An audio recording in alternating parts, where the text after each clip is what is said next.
বাংলা বাঁচাও যাত্রার মাঝে নতুন চমক সিপিএমের।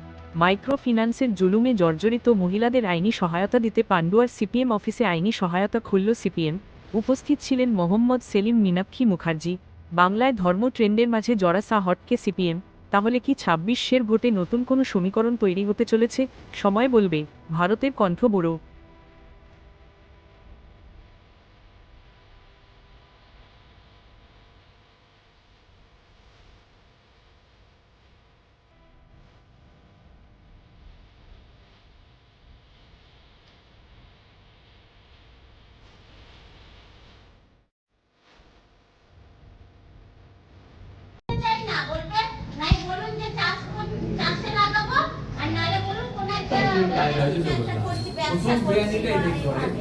দিচ্ছে কনজামশন লোন কিন্তু লেখাচ্ছে যে প্রোডাক্টিভ হয় মনে হচ্ছে না 2 লক্ষ টাকার কাজ ছিল 2 কোটি টাকার কাজ ছিল এই ঋণটাকে কনভার্ট করে দিচ্ছে এত টাকা দেওয়ার জন্য এত লোকের কাজ হয়েছে। এখন যখন দিতে পারছি না তারা এসে মানে আমাদেরকে ধমকি দিচ্ছে যে টাকা যদি না দিতে পারবেন তাহলে আপনাদেরকে কোর্টে নিয়ে যাব। জানালাম মানে আপনার অবগতির জন্য জানালাম আপনি এদের বিরুদ্ধে যথাযথ আইনানুগ ব্যবস্থা নিয়ে বাড়িয়ে দেবেন। ছোট্ট লেখা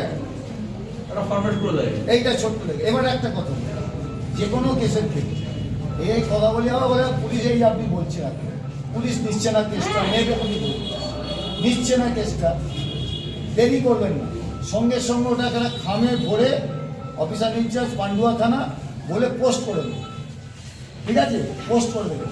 আর ওই চিঠিটাই আর এক লাইন এক্সট্রা লিখে আপনাদেরকে রুরাল এরিয়া এসপি রুরালকে একটা লিখে দেবেন যে এই বিষয়টা থানাকে জানিয়েছি। ওই একই চিঠি হবে, একটা প্যারা আর একটা প্যারা দিয়ে দিতে হবে যে এই মর্মে পান্ডুয়া থানাকে আমরা জানিয়েছি, এই অভিযোগটা আমরা পান্ডুয়া থানাকে জানিয়েছি, কিন্তু কি জন্যে জানি না পান্ডুয়া থানা এখনো কোনো কেস বা কোনো তাদের বিরুদ্ধে ব্যবস্থা নেয়নি। এইটা এসপি রুরাল আপনাদের এখানে তাকে একটা জানাবেন বাই পোস্টে, ওইটা আপনার ডকুমেন্ট হয়ে গেল। ভবিষ্যতে যদি কিছু দেওয়া হবে যারা কিভাবে করতে হবে, একদম লেখাপড়া কিভাবে করতে হবে বলে দেবে। পুলিশ নিল না বলে পুলিশ নেবেই না।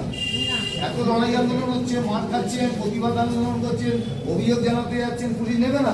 কিন্তু অল্টারনেটিভ আইন হচ্ছে এইটা করতে হবে।